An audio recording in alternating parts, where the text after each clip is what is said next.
Do I introduce myself? Hi, kitties. No? I introduce myself. Hi, my name's Rich Aarstad. I'm the senior archivist at the Montana Historical Society, and today it's my pleasure to look at some of the treasures in the Montana Historical Society's gold, silver, and coal, oh my, education trunk. There's some cool stuff in here. First and foremost, what prospector would be caught out without a good hat? These were usually just wool felt. They fit a little better than that. When you went underground, you wore a hat that had a taller crown because that way you could tell if you were getting into the rocks and you wouldn't smack your head. But you got to keep the sun off your head when you're squatted down in a creek and you're panning the gravel for gold. This is called placer mining. This is probably the simplest and easiest way to do it. These were the ones that went out, located the mine, then typically what they would do is sell it to some big company that would bring in the big equipment and drive the shafts down into the earth and so forth. It's cold at night, so you get a blanket, of course. What else do we have?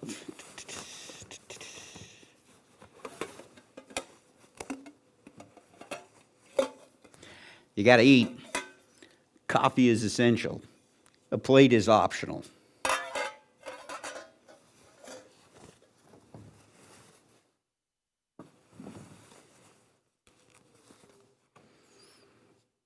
A mining hammer is not optional. It's required. You use this to peck away at the quartz veins and so forth that you're looking at as you're prospecting and so forth to see if you can find the gold flecks in the quartz.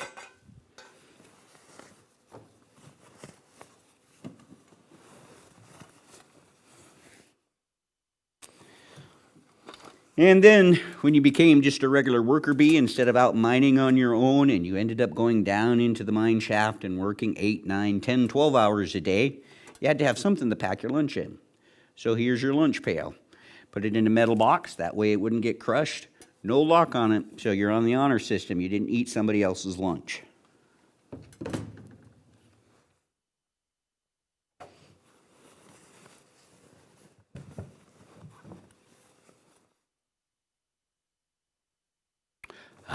The lamp gets dark down in the mine, so you have to have a light to see, right? You can take a lantern down if you want to. Miners use their hands, though, so to have a light attached to them to free up their hands, they had these type of kind of gas carbide lights. You can see it's got a little hook here. It would hook into the hat on the crown, and then it would light the miners' way when they were underground. Some of the early ones just used a little candle for this, and then later on, as they got more efficient, they started using batteries and a regular headlamp, like a flashlight.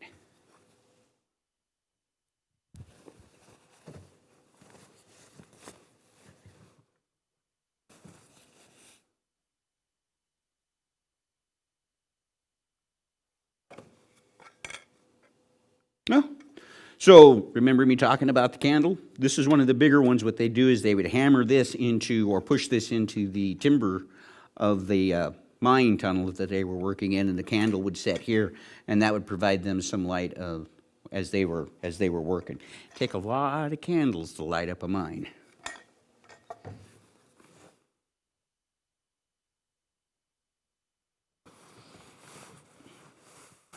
And consequently, when they used to talk about candle power for lights, for electrical lights and so forth, the reason they called it candle power is because that's what we use for lighting, was candles.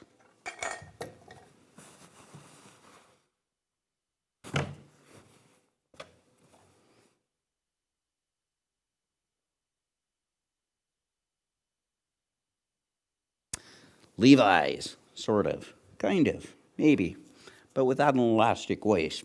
Typical garb of your prospector, your 49er or your 1860er who came to Montana.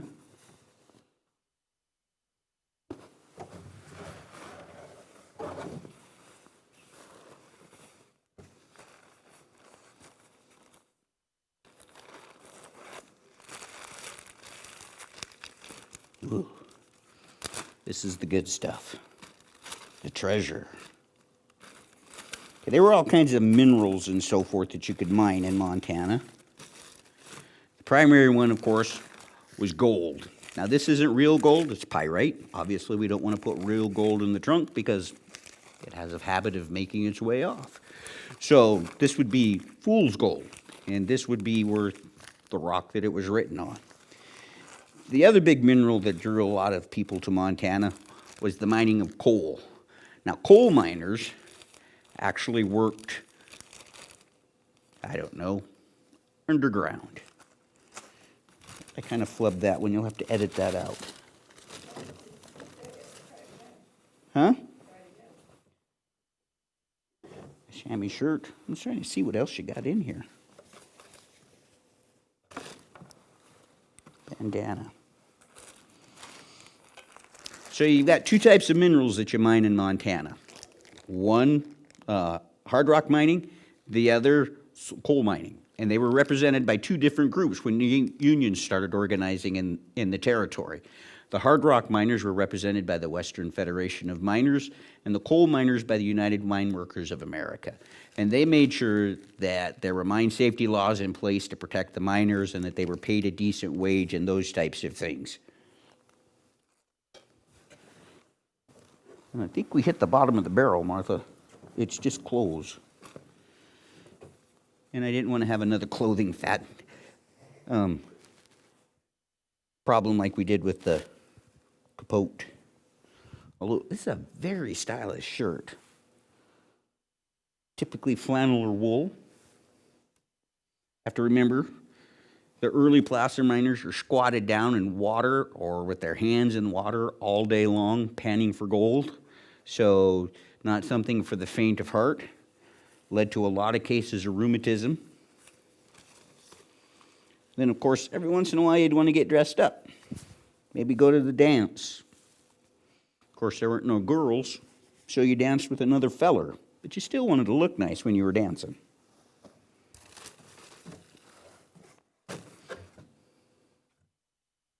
That's it.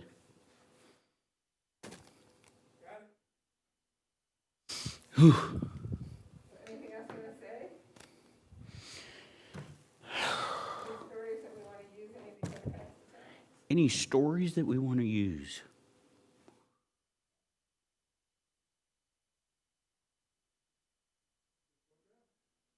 Not that I can think of. You could tell us Smith Mine disaster and how like the coal dust lit up. But you said I only had 5 minutes. That's true. And that was probably a good 5 minutes. All right. Then we'll do it. We have to cut out some of the middle part.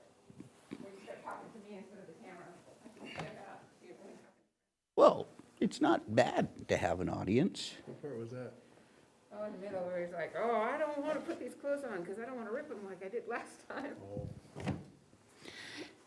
Or, oh, you're going to have to cut this out because, yeah. you know, that part. So we can photograph these two things, Maybe these two this things. and that. The light's a good thing.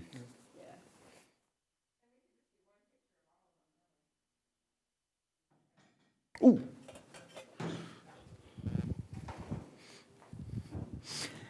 You should have a single jack and a double jack. At least the head. Right? You should have me do the trunks for you, man. I'd have a hand drill in there. Yeah, that would be good. And a single jack. We can redo the trunk.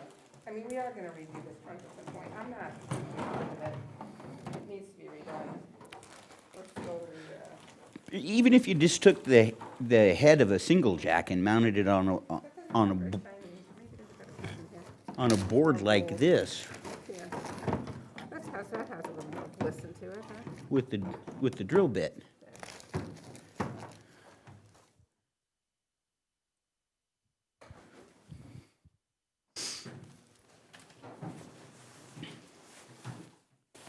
And Martha, you got to replace the jeans.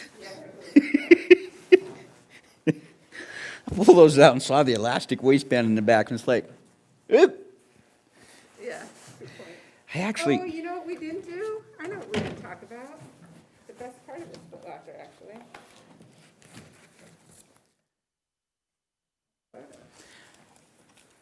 Nobody does photos. What?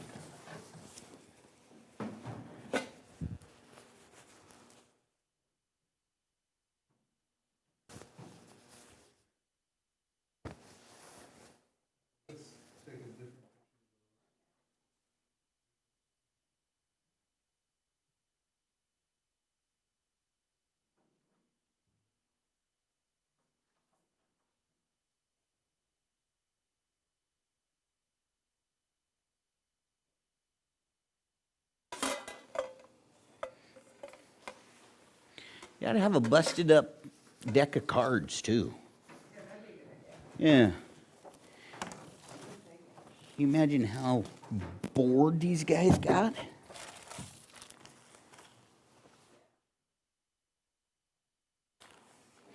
I like the gold pan.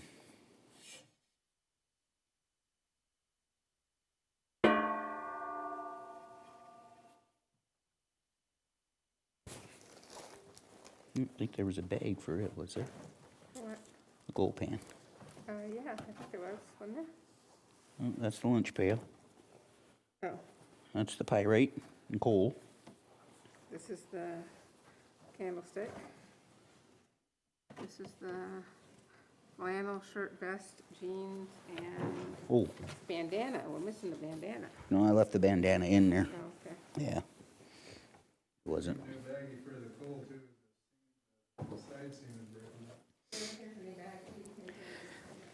I think we should make a road trip to Coal Strip and get a good chunk of coal.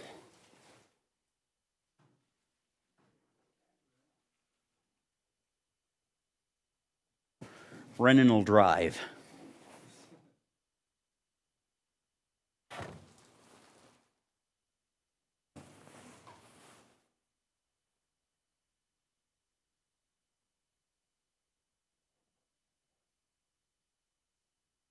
Question is, if they're gonna go fly fishing with you again?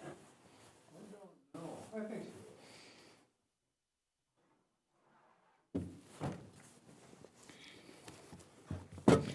Well, I remember when Kim caught a fish on her fly rod, she was pretty excited.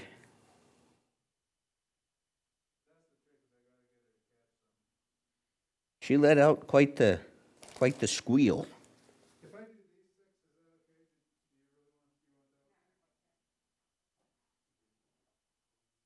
that okay? Do you really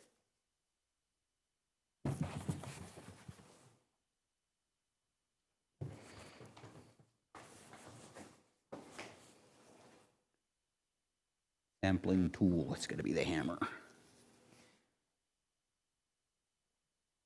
Maybe.